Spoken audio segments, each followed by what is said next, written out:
Ito na, mga kababayan. Trillanes, according kay Senator Antonio Trillanes, game changer kapag na-open or nabuksan na ang bank account ni Digong at ni Sara.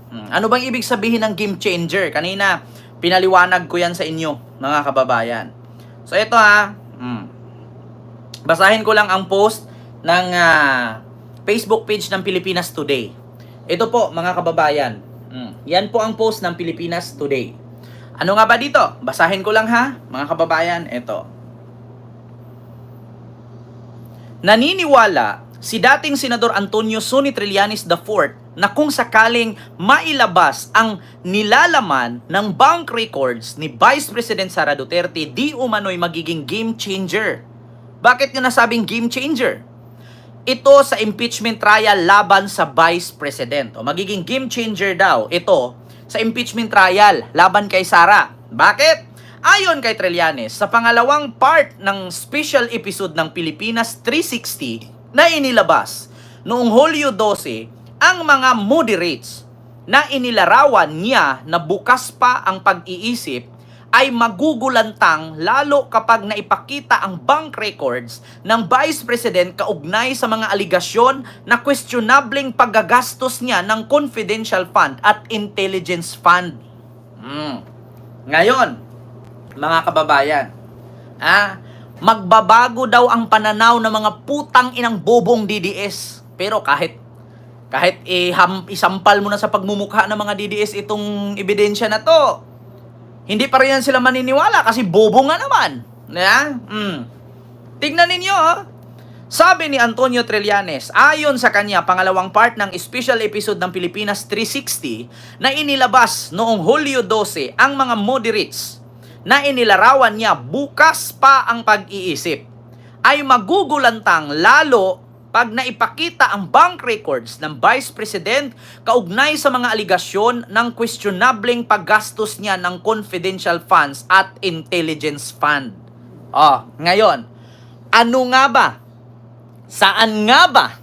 Paano nga ba ginastos ni Sara ang confidential funds at intelligence fund? Magugulantang daw kayo. Actually, mga kababayan, si Senador Antonio Trillanes, nakita na niya ito. Meron na siguro siyang nakita dito kung saan ginamit at saan ginastos. At magugulantang daw tayo kapag naumpisahan ang impeachment trial at ipakita daw doon kung saan ginastos at ginamit ni Sara ang confidential funds at intelligence fund. Nako, mga kababayan, saan kaya? Ito pa. Ngunit para naman sa mga hardcore Duterte followers o sa mga bobong DDS, ay hindi na umano ito magiging dahilan para magbago pa ang isipan nila. Hindi Ani ni Trillanes, they will always find a reason to explain everything and justify kung bakit ginawa yon. Diba? Pag napapanood daw natin, mga kababayan, yung mga resibo kung saan at paano ginamit ni Sara Duterte ang confidential fund at intelligence fund, lagi daw sabihin ng mga bubong DDS, kaya po niya ginamit yon kasi may rason. Kaya po niya binili yon kasi may rason. Kaya po niya ginastos yon kasi may rason. Yan daw ang irarason ng mga DDS. Kasi ang mga DDS, ganito ang utak niyan. Hindi porket nagnakaw ka ng pera, ang sabihin ng DDS, gutom kasi kaya nakapagnakaw. Ganyan ang utak ng mga DDS, Ma'am Lilito Nini, Ma'am Victoria Motok, may galap shoutout. Ganon ang irarason ng mga DDS niyan. Kaya po nagastos ni Sara yon, baka kasi may kailangan lang siyang bilhin. Kaya po niya nagamit yon, baka kasi kailangan po. Kasi ang nasa utak ng mga DDS, sasabihin nila, kaya nga po nagnakaw kasi gutom Kaya nga po umakyat kasi gustong pumunta sa tuktok. Mga utak lamok. Ganyan ang mga DDS. Mas matalino pa ang pusa na kapag nakaamoy ng tae, tinatabunan. Pero yung mga DDS, pag nakaamoy ng tae, didilaan pa yan. Oo nga, tae nga. Ganyan sila kabobo. Yung mga DDS, okay magalit sa akin mga DDS, totoo yan. Buti pa ang pusa, inaamoy pa lang, pag naamoy na tae, tinatabunan. Pero pag ang DDS, kahit nakita mo ng tae yan, hahawakan pat didilaan, tae nga. Hindi Kasi bobo nga sila. Ganon yung mga DDS. Wala kang makitang DDS na matalino. Lahat ng DDS, bobo. Alam mo na naigit yan, alam mo na naipot yan, hahawakan mo pa. Ipot nga, dilaan ka nga, nga, pait. Yan ang DDS. Kaya sabi nga ni Senador Antonio Trillanes, pag nakita ninyo kung paano ginastos, saan ginastos, at paano ginamit ni Sara ang confidential fund at intelligence fund, sasabihin lang daw ng mga DDS na hindi umano ito magiging dahilan para magbago ang isipan nila. They will always find a reason to explain everything and justified kung bakit ginawa yun ni Sara. Sasabihin nila, 125 million na ubos in just 11 days. Bakit naman ganun kabilis in just 11 days? Ang sagot ng DDS dyan, kasi kailangan niya yun may flight kasi siya. Manood kasi siya ng concert. Mahirap din kasi manood ng concert sa Germany kung hindi ka gagastos. Malamang wala namang libre na eroplano. Nakakahiya naman, Vice President ka, tapos magpapalibre ka sa Philippine Airlines. Sasakay ka ng Cathay Pacific.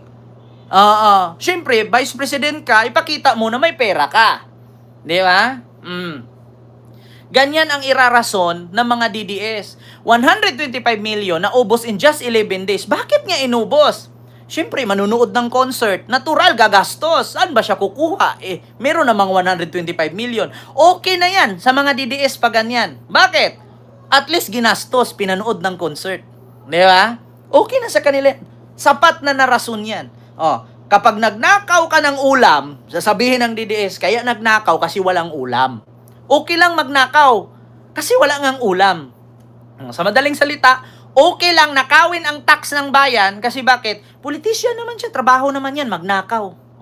Ganyan ang mga DDS. Always find a reason to explain everything and justify kung bakit ginawa yun. Di ba? Always find a reason.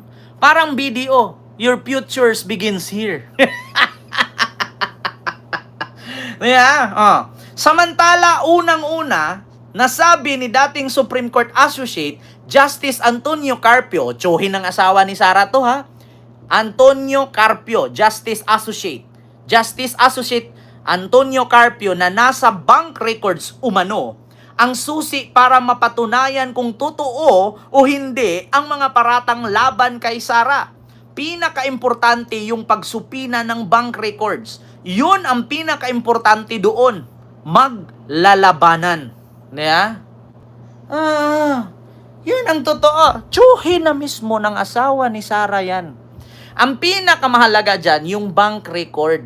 Para makita ilan ang pumasok, saan galing, paano pinasok. Magtaka ka Kung pagbabasihan lang natin yung mga sahod nila sa isang buwan, i-times mo sa 6 years na panunungkulan, kulang pa sa ginastos nila araw-araw. Kung tatanungin natin, bakit may ganyan siya? Wala naman siyang business. Bakit siya kumikita ng ganyan kalaking pera na wala naman siyang business na kumikita ng everyday million? Tanungin ko kayo mga kababayan, papasukan ako ng pera ngayon ni PBBM ng 10 million pesos. Proud OFW, maraming salamat sa yung 10 Hong Kong dollar super sticker. Thank you so much. Halimbawa, papasukan ako ni PBBM ngayon 10 million pesos. Siyempre, magtataka ngayon yung aking nanay, bakit may 10 million ka na wala naman tayong ganyang tindahan or negosyong kumikita ng 10 million in just one day? So, anong sasabihin ko? Diba? Anong sasabihin ko? Mga kababayan, hindi ka ba magtataka nun? Diba? Halimbawa ngayon, pinasahan ako ni First Lady Lisa ng 10 million. Siyempre, malalaman ng nanay ko, saan mo galing yung 10 million? Mas isa may 10 million na naman. Wala naman tayong negosyo na kumikita, diba? Na ganyan kalaki, sa loob ng 2 days lang may 10 million ka na. Tapos pag sunod araw may 10 million ka pa, 20 million. Saan mo galing yan? Paano napasok yan dyan? Saan mo gagastusin yan? Paano mo yan gamitin? Di ba? Pero ako, didiis ako, sasabihin ko, Ma, huwag kang mag-alala. Galing sa mabuting kamay ito. Bakit? Incognito ako eh. Incognito ako. Kasama ko si Daniel Padilla, si Maris Racal, sino pa? Si Richard Gutierrez, si Baron Geisler. Meron kasi kaming misyon. Mga secret agent kami. Pag napanalo namin yung misyon, pag na-accomplish namin yon, meron kaming tag 10 million. Diba? Palusot, galawang FLM, Francis Leo Marcos. Galawang scammer. Diba? Alam nyo na. Diba? Ma, kasali ako sa incognito. Tapos na incognito, ma. May part 2 pa. Sa Amerika naman sila. May another mission na naman kami. Kaya huwag kang mag-alala kung saan galing tong 10 million kong to. Yeah? Diba, hindi ka nagtaka? Tumatanggap ka ng milyon. May magkano lang sahod ni Ken? Pinakamalaki, 50 mil sa isang buwan sa pagbablog.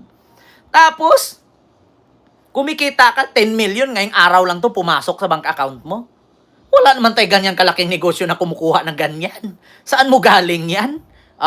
Kaya nga sabi dito ni Senator Antonio Trillanes, sa bank account at bank record mo malalaman yan kung bakit may ganyan siya, kung kanino galing, saan galing, paano pinasok, paano ginastos. Mawiwindang ang taong bayan. Yan ang sinasabi ni Trillanes na game changer. Magbabago ang pananaw. Goodbye political career pag nalaman ng tao to. Kasi sabi ko nga sa inyo mga kababayan, 3,500 kayo dyan. Yung 100 DDS na nood dyan, 7 na lang matira after ng live ko. Bakit? Yung 7, yun yung pinakaliteral na bobo. Yung 93 na nawala sa 100, yun yung mga nagigising. Imposible hindi ka magising. Ano bang negosyo? Ba't nagkaganyan kadaming pera? Saan niya ginastos yung ganap pakalaki? Saan mo kinuha? Saan mo ginamit? Saan mo ginastos? In just 11 days na ubos. Ano resibo? Wala kasi bawal. Sabihin natin pang intelligence yan na gamitan, hindi totoong pangalan ang ilagay ko dyan. Saan kayo intelligent? Paanong intelligence? Ginira ba tayo ng Iran? Kasali ba tayo sa gera ng Russia at ng Ukraine? Kasali ba tayo sa gera ng Israel at Iran? Kaya meron tayong intelligence fund na kailangan gumawa ka ng peking pangalan kasi ginastusan. Walang gera sa Pilipinas. Wala rin na yung baha na pinakamalala. Wala din naman tayong calamity na or yung pandemya na katulad nung 2019. Kaya gagastos tayo ng milyon-milyon na confidential fund. Diba? Biruin nyo mga kababayan, gagastos ka ng 125 million sa isang buwan, ay 11 days. Saan mo ginastos yun? Wala ka ng karapatan magtanong kasi bawal yan. Kasi sa intelligence, peking pangalan ang ilagay mo for the safety of the intelligence. So, bakit ka nagkaroon ng intelligence na wala namang gera sa Pilipinas? Para saan yung intelligence mo? Para mahanap mo kung sino ang nagtago ng missing sa bungero? Para mabilang mo kung ilang napateng adik? Ganun ba? Para malaman mo kung sino-sino yon? Gagastusin mo para mag-retrieve doon sa tubig?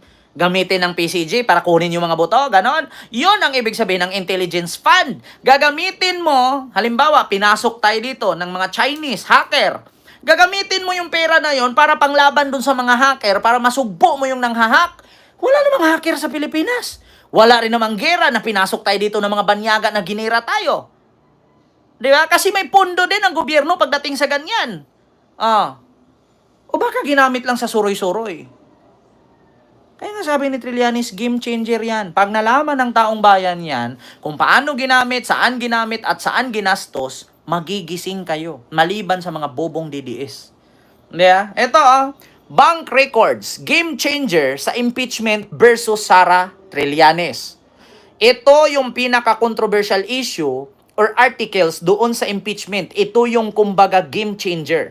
I believe pagka nailabas ito, magugulantang lalo na yung mga moderates. Ito yung labanan ng impeachment saad ni dating Senador Antonio Sonny Trillanes IV. Hindi Kapag nalaman ninyo yung bank account ni Digong at ni Sara na inilabas ni Trillanes, 17,000 nga lang daw laman yan. Nag-joint account pa kayo kung 17 lang ang laman. Kulang pa nga yan sa pangbili ng maintenance ni Digong kung 17,000 lang. Pamasahe pa lang ng eroplano mula Mindanao pa Maynila, 12,000 na. Paano pa yung pang-hotel niya? Sa bagay, may marami naman kayong bahay doon sa Maynila. May BGC, may Dunya Vargas, Pasig, may San Juan. Hindi na pala kailangan hotel. So, okay lang. May pang-grab pa. Di ba? So, yun lang mga kababayan. Itong tao na ito ang dahilan bakit nagkagulo-gulo